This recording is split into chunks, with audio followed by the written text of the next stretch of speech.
Welcome to Redway book club. ये है Shoe Dog autobiography by Phil Knight, यानी Nike की कहानी।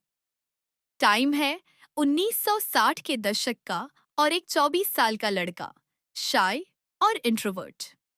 उस जमाने के हिसाब से स्टैनफोर्ड से एमबीए करके उसके पास एक सेफ कंफर्टेबल लाइफ गुजारने के सारे ऑप्शंस थे।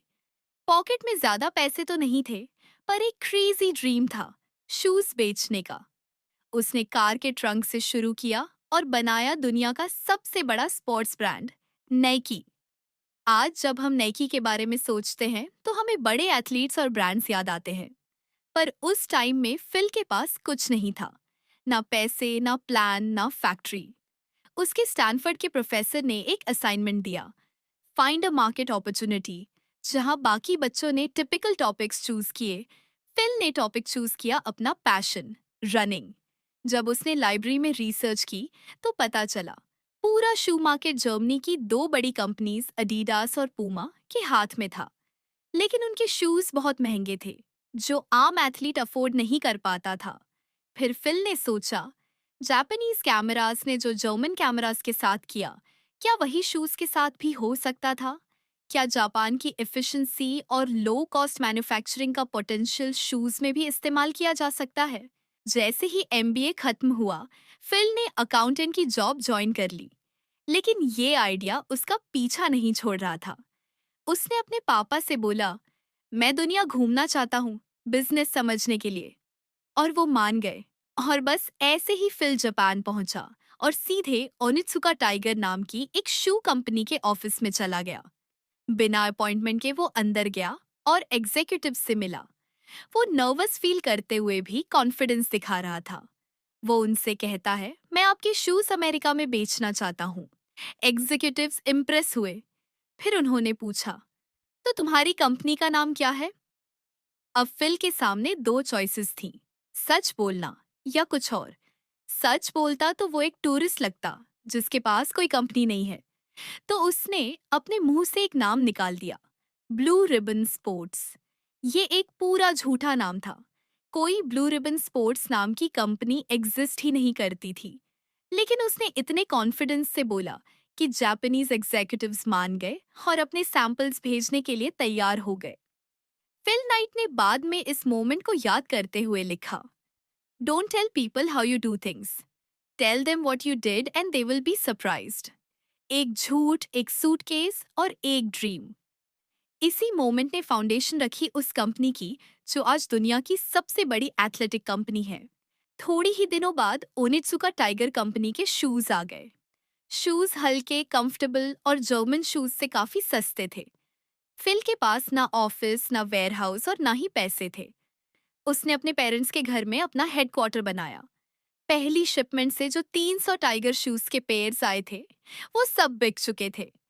जो भी पैसा मिला पूरा जापान भेज दिया ओनित्सुका को, अगले 1000 पेयर्स के ऑर्डर के लिए। नए जूते आए, फिर बिक गए। ये साइकिल चलता रहा। लेकिन नाइट को महसूस हुआ, ट्रैक टीमों में सस्ती और अच्छी क्वालिटी वाले जूतों की जबरदस्त डिमांड थी। इसीलिए उसने अपनी हसल जारी रखी। फील अपनी कार में शूज भरकर हर रेस ट्रैक और हर कॉलेज जाता था। वो कोचेस और रनर्स को डायरेक्टली अप्रोच करता था और उन्हें सिर्फ शूज नहीं, बल्कि एक फीलिंग और कंफर्ट बेचने लगा। फील खुद एक रनर था, तो उसके लिए रनर्स को समझना आसान था। लोग उस पर ट्रस्ट करने लगे और धीरे धीरे ऑर्डर बढ़ने लगे।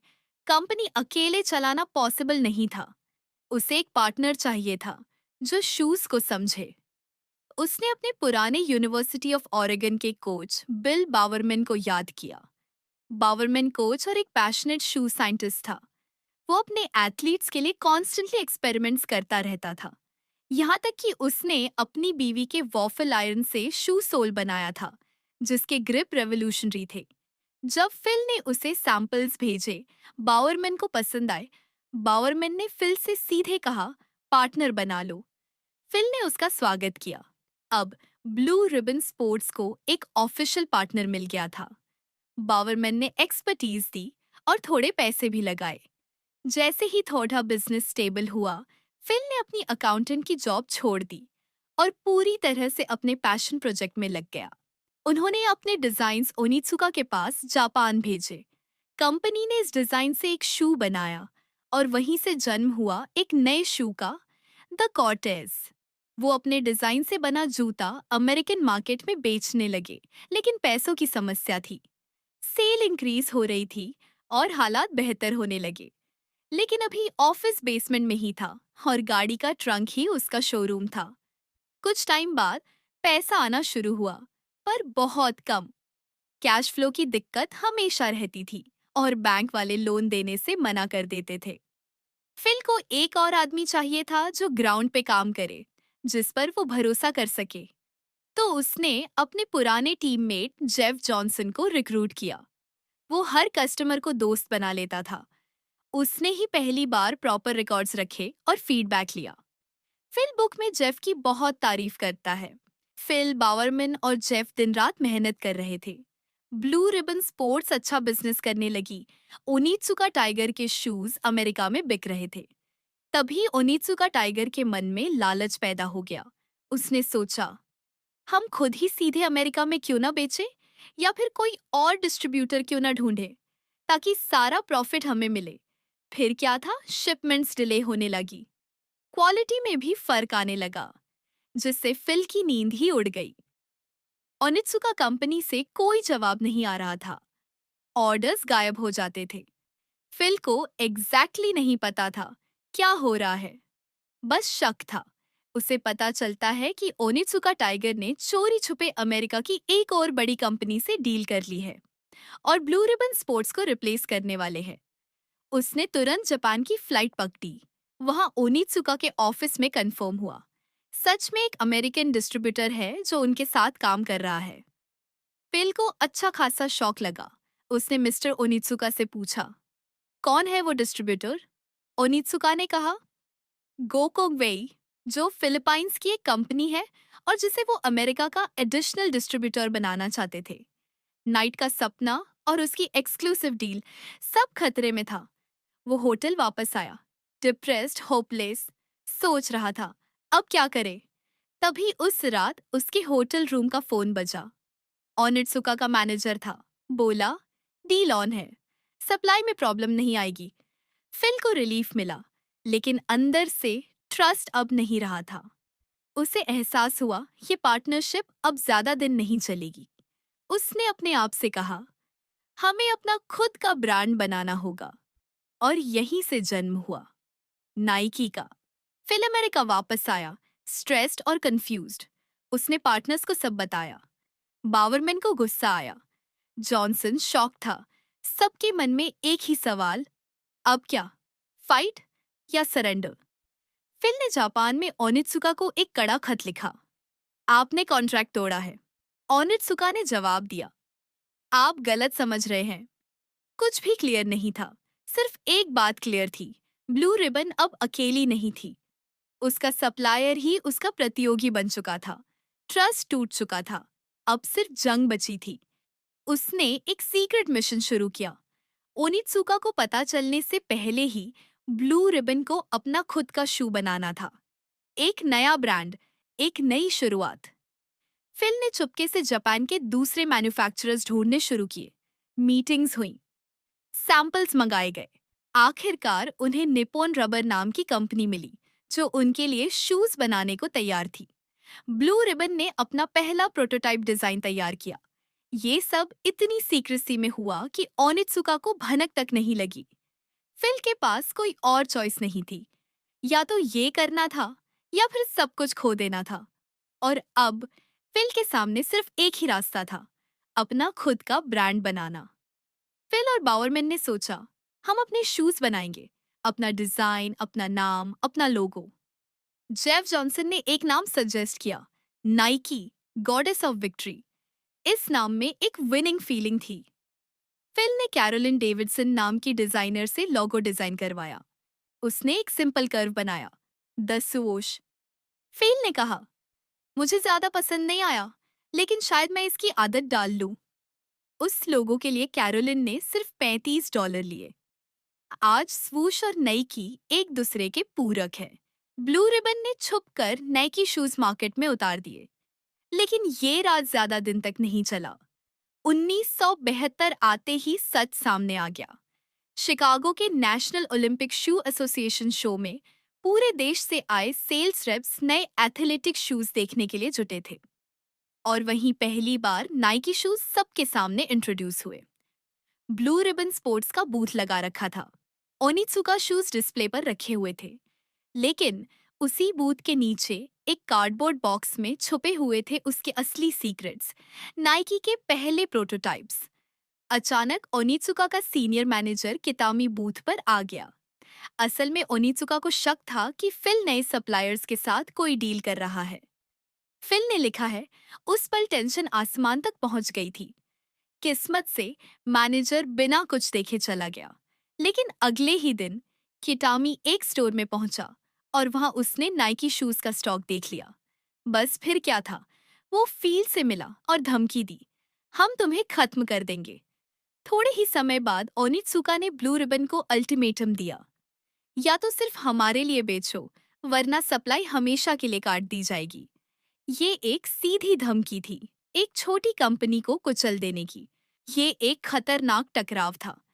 नाइकी अभी बहुत छोटा था, उसकी प्रोडक्शन कम थी और पैसे भी टूटने की कगार पर थे। अब फिल के सामने दो रास्ते थे, ओनित्सुका के आगे झुक जाए या नाइकी पर दांव लगाकर सब कुछ दांव पर लगा दे। फिल ने फैसला किया कि अब वो पूरा दांव नाइकी पर खेलेगा। लेकिन जब उसने मदद के लिए बैंकों का रुख किया तो किसी ने भी रिस्क लेने की हिम्मत नहीं दिखाई। बैंकरों का भरोसा उठ चुका था। उन्हें विजन नहीं, सिर्फ कर्ज नजर आता था। फिल ने हर जगह कोशिश की, बैंकों से, दोस्तों से, यहाँ तक कि अपने पिता से भी, लेकिन हर दरवाजा बंद मिला। पैसों के बिना नाइकी का बचना मुश्किल था। और फिर हेल्प वहां से आई, जहां से किसी ने उम्मीद नहीं की थी। जापान की ट्रेडिंग कंपनी निशो ने फिल के सपने पर भरोसा किया।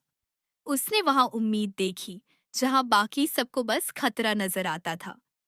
नीशो ने लोन्स और क्रेडिट लाइंस दिए और नाइकी को वो सांसें मिल गईं जिनके बिना उसका दम घुट रहा था। लेकिन ओनित्सुका अब भी खत्म नहीं हुआ था। साल 1973 में एक नया संकट आया।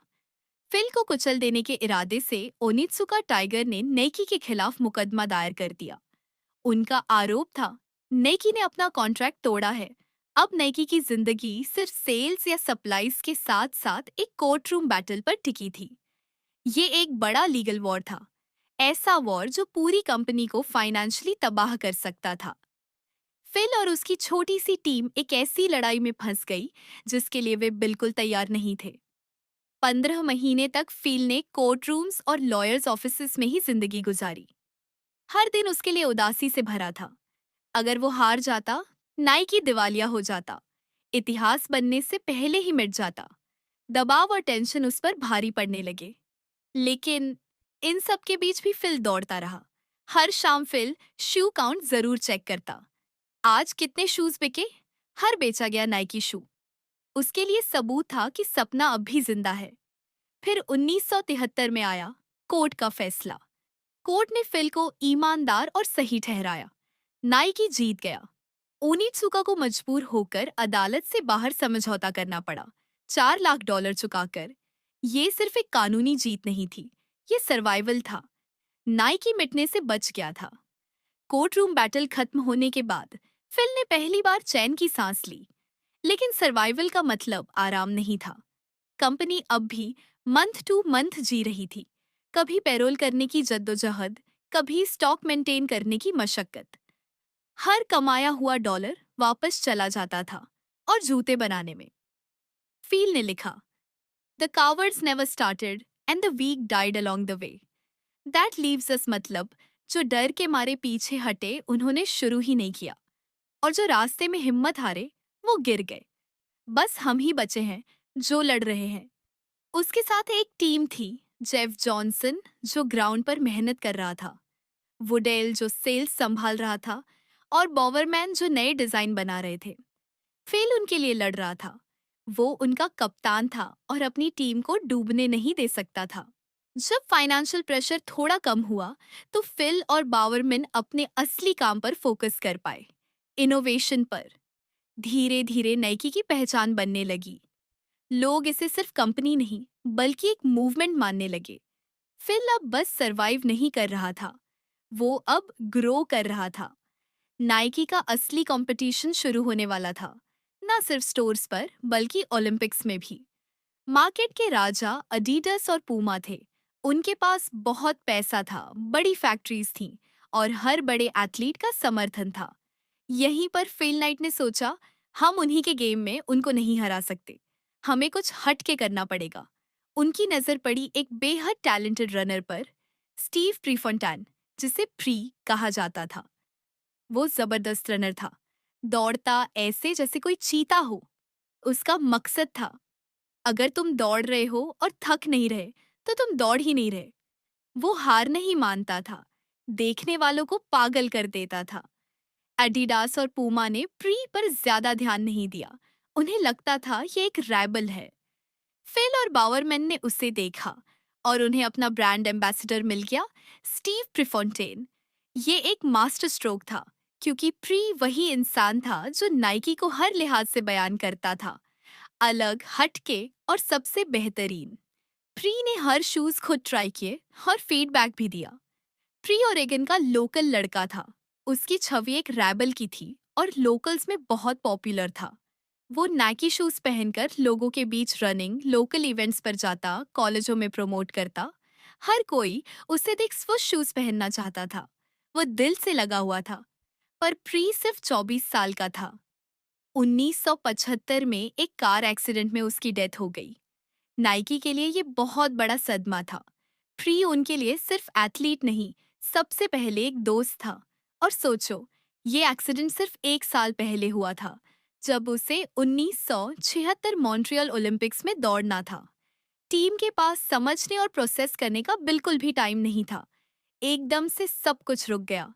जिस इंसान को वो अपना हीरो, अपनी एनर्जी और रिबेलियन का सिंबल मानते थे, वो चला गया। फिर भी ओलंपिक्स में नाइकी ने उम्मीद से बेहतर प्रदर्शन किया। नाइकी ने दुनिया को दिखा दिया कि अंडरडॉग भी खेल सकता है। ओलंपिक्स के बाद सब नाइकी को जानते थे और उनकी सेल्स आसमान तक पहुंच गई। कंपनी अब पैसा बना रही थी। अडीडास अब नाइकी को सीरियसली लेने लगा और जलन में उन्हें कोर्ट ले गया। कहा कि नाइकी के वॉफल सोल का डिजाइन उनके डिजाइन की कॉपी है। नाइकी के लिए ये नई मुसीबत थी। खैर, मेहनत कर नाइकी ने कोर्ट में केस जीता। पर अब एक बात साफ हो गई थी। दुनिया जान चुकी थी कि नाइकी आ चुका है और यही एथलेटिक शूज का नया बादशाह है। अब कंपनी को एक्सपेंशन के लिए पैसों की जरूरत थी। अपनी बुक शू डॉग में फिल लिखते हैं कि ये आसान नहीं था। बैंक बार बार मना कर देते थे। नाइकी कैश फ्लो की प्रॉब्लम से बुरी तरह जूझ रहा था। 1980 आते तक नाइकी ब्रेकिंग पॉइंट पर थी। रेवेन्यूज $270 मिलियन तक पहुंच गए, पर कंपनी अपनी ही रफ्तार से दब रही थी। क्रेडिट लाइनें खिंच गई थीं, बैंक घबराए हुए थे। नाइकी मशीन की रफ्तार जितनी तेज थी, उस मशीन को चलाने के लिए फ्यूल उतनी तेजी से नहीं मिल रहा था। एक्सपर्ट्स ने सलाह दी कि पूंजी सीधे शेयर मार्केट से जुटानी होगी। कागज पर यह ठीक लगता था। एक आईपीओ के माध्यम से कैपिटल आएगा और नाइकी की सारी फाइनेंशियल प्रॉब्लम समाप्त हो जाएगी। पर फील डिलामा में था, उसे कंट्रोल लूज कर देने का डर था। फेल को यह विश्वासघात जैसा लगता था, क्योंकि सालों तक नाइकी एक परिवार रही थी। अब उसे अजनबियों के हाथों में कैसे सौंप दे, ये सोच उसे भीतर से तोड़ रही थी। वह डिसीजन टालता रहा, अपने मन में बहस करता रहा। क्या प्राइवेट कंपनी रहना ज्यादा सुरक्षित नहीं होगा? अगर हम मूर्ख दिखे तो? उसकी रातों की नींद उड़ गई थी, पर और कोई ऑप्शन बचा नहीं था। आखिरकार उसने आईपीओ फाइल करने के लिए डॉक्यूमेंट्स पर साइन कर दिए। ना कि अब वॉल स्ट्रीट पर कदम रखने वाली थी। आईपीओ खुलने से पहले के दिनों में फील पर एक अलग डर ने अपनी पकड़ कस ली थी। अगर मार्केट ने भरोसा न किया तो? अगर कोई शेयर ही न खरीदे तो? अगर सब कुछ दुनिया के सामने बिखर गया तो? सालों की जद्दोजहद, check to check payments, court battle, bankruptcy, कहीं उसका अंत जीत की बजाय हिनमेशन तो नहीं होगा? और नतीजा क्या होगा? फिर यही सोचता रहता। शेयर्स की कीमत शुरू में लो रखी गई ताकि लोग आसानी से खरीद सके। दिसंबर 1980 आईपीओ खुलने का टाइम आ गया। पहले ही दिन डिमांड इतनी ज्यादा थी कि सारे शेयर सोल्ड आउट हो गए। ओवरनाइट नाइकी के पास करोड़ों डॉलर की फंडिंग आ चुकी थी। वो कंपनी जो कभी बैंक से लोन मांगती फिरती थी, अब उसके पास अपना कैपिटल था। फिल ने लंबी सांस ली। नाइकी अब सिर्फ सरवाइव नहीं कर रही थी, अब ये हमेशा के लिए सिक्योर थी। ये नाइकी की बहुत बड़ी कामयाबी थी। ओवरनाइट फिल नाइट करोड़पति बन गया। अचानक वो अमेरिका के सबसे अमीर लोगों में गिना जाने लगा। लेकिन उससे भी बड़ी बात, उसकी पूरी टीम भी अमीर हो गई। फील के लिए यही असली सफलता थी। जिन लोगों ने बेसमेंट से लेकर ग्लोबल स्टेज तक फिल का साथ दिया, आज रिवॉर्ड उनका भी उतना ही है। आईपीओ के बाद नाइकी ने और ऊंचाइयां छुई, एक्सपैंड किया, सेलिब्रिटी स्पोर्ट्स स्टार्स को स्पॉन्सर किया, एयर जॉर्डन को लॉन्च किया। अब तक नाइकी के पास कोई टैगलाइन नहीं थी। कंपनी अब बड़ी थी, पैसा भी था। कॉलेज कंपटीशन में लोगो बनवाने की जगह कंपनी ने एडवर्टाइजिंग एजेंसी से टैगलाइन की बात करनी शुरू की। 1988 में एक एजेंसी ने वो लाइन सजेस्ट की, जो बना नाइकी का मशहूर स्लोगन जस्ट डू इट। और ऐसे नाइकी न सिर्फ शूज बल्कि एक लाइफस्टाइल ब्रांड बन गया। फील नाइट सफलता का आसमान छू चुका था। हर न्यूज़पेपर, हर टीवी रिपोर्ट, सब उसकी अचीवमेंट्स की चर्चा कर रहे थे। फील लिखते हैं कि जितनी बड़ी सफलता आती है, उतना ही बड़ा दबाव भी साथ लाती है। कंपनी अब शिखर पर थी, लोग हर जगह उसका नाम ले रहे थे। अभी फिल नाइट की लाइफ का एक बड़ा चैप्टर बाकी था। वो चैप्टर जिसमें पैसे, सक्सेस या ब्रांड नहीं था। जिंदगी कभी भी सिर्फ जीत की कहानी नहीं होती दोस्तों। अचानक एक ऐसा हादसा हुआ जिसने फिल की दुनिया हिला दी। मैथ्यू फिल का बड़ा बेटा, जो 30 साल का था, वो स्कूबा डाइविंग करते हुए डूब गया। फिल अपनी वाइफ के साथ मूवी देख रहा था जब उसे इसकी जानकारी मिली। फील को लगा जैसे उसका कोई हिस्सा ही टूट कर चला गया। उसे लगा उसने काम के लिए फैमिली को प्रायोरिटी नहीं दी। इस ट्रेजेडी के बाद फिल नाइट अब ज्यादा टाइम अपने फैमिली के साथ गुजारने लगा। फिल ने अपनी बुक में लिखा है, बिजनेस की परेशानियों से तुम बेहतरीन इंसान बन जाओगे, लेकिन जिंदगी की ट्रेजेडीज तुम्हें एक गहरा इंसान बना देती है। फिल जैसे इससे उभरा यह भी एक मिसाल बन गए। उसने महसूस किया, लाइफ में असली फिनिश लाइन कोई नहीं होती। चाहे तुम करोड़पति बन जाओ, प्रॉब्लम्स आती ही रहेंगी। उसने बिजनेस को नहीं छोड़ा, वो रुका नहीं। पर असली कमाल अब उसने फिलैंथ्रोपी में किया। कई कॉजेस के लिए दिल खोल के अरबों डॉलर दान किए। इसके बाद नाइकी ने और भी सक्सेसफुल प्रोजेक्ट्स लॉन्च किए, और आज नाइकी सिर्फ एक ब्रांड नहीं बल्कि एक पहचान है। बुक के एंड में फिल कहता है, काश मैं सब कुछ दोबारा कर पाता, इससे बेहतर नहीं, बस दोबारा, सिर्फ महसूस करने के लिए। दोस्तों, यह था फिल नाइट का बेसमेंट से शुरू हुआ सफर, जो बना दुनिया का बिगेस्ट स्पोर्ट्स ब्रांड। यह कहानी आने वाली पीढ़ियों को सालों तक इंस्पायर करती रहेगी, क्योंकि फिल हमेशा कहते थे there is no finish line. जब फिल नाइट ने पीछे मुड़कर देखा, तो नाइकी का सफर अनजाना और अनिश्चित था।